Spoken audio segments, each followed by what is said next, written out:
एक बार की बात है। एक गुरु और शिष्य जंगल से होते हुए अपने गांव जा रहे होते हैं। अंधेरा काफी हो चुका था।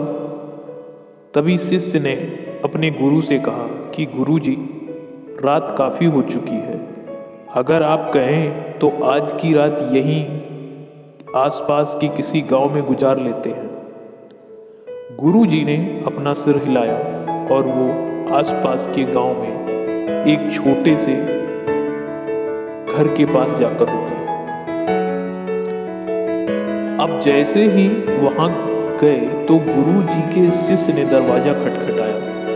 उस घर से एक गरीब आदमी बाहर आया तो गुरुजी ने बोला, हम अपने गांव जा रहे थे, लेकिन काफी रात हो जाने की वजह से हमने इसी गांव में रुकने का सोचा।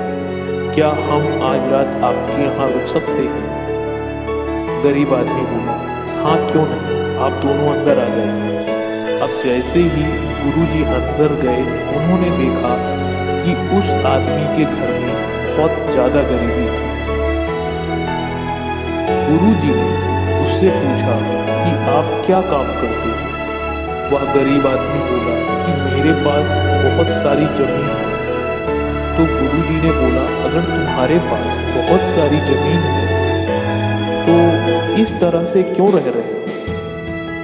वह आदमी बोला कि यह किसी काम की नहीं है। गांव वाले बोलते हैं कि ये बंजर जमीन है, यहाँ पर कुछ भी नहीं उगाया जा सकता और वहाँ फसल उगाना बहुत बड़ी बेवकूफ़ी होगी। गुरुजी ने बोला कि तुम्हारा गुजारा कैसे होता है? उसने बोला कि मेरे पास एक भैंस है जिससे मेरा पूरा घर चलता है। यह सुनने के बाद गुरुजी सो जाते और रात में जब सब लोग सो रहे होते हैं तब गुरुजी अपने शिष्य को उठाते हैं और उस गरीब आदमी की भैंस लेकर अपने गांव चले गए। शिष्य ने पूछा कि गुरुजी, कहीं आप ये गलत तो नहीं कर रहे?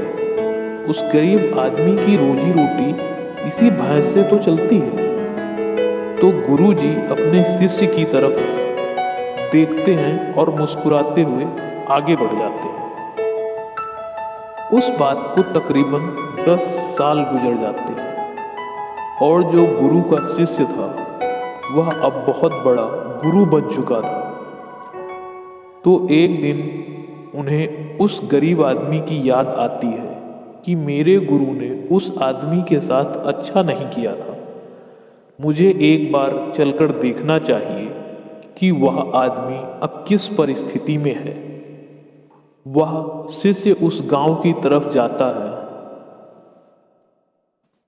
और वहां जैसे ही पहुंचता है तो देखता है कि जहां पर उस गरीब आदमी का झोपड़ा था वहां पर एक बड़ा ही आलीशान महल बन चुका था और उस झोपड़ी के बाहर जो बंजर जमीन थी उस पर फल और फूल के बगीचे लगे थे। तभी उधर से उस घर का मालिक आता है। शिष्य ने उसे पहचान लिया और उस आदमी को बोला, तुमने मुझे पहचाना? मैं अपने गुरुजी के साथ यहाँ आया था। हम यहाँ एक रात के लिए रुके थे। वह आदमी उसे पहचान लेता है और बोलता है कि उस रात में आप कहाँ चले गए थे? और उस रात के बाद मेरी भैंस कहीं चली गई थी। मेरे पास कोई दूसरा रास्ता नहीं था, तो मैंने अपने जमीन पर मेहनत की और फसल निकल आई और आज मैं इस गांव का सबसे बड़ा और सबसे अमीर आदमी बन चुका हूँ। यह सुनने के बाद शिष्य की आंखों में अपने गुरुजी के लिए आंसू आ गए और उसे यह बात अब समझ में आई और वह रोने लगा।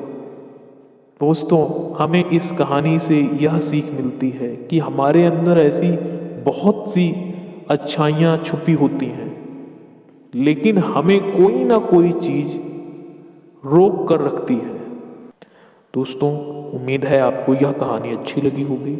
अगर कहानी अच्छी लगी तो चैनल को सब्सक्राइब कीजिए और वीडियो को लाइक कीजिए। धन्यवाद।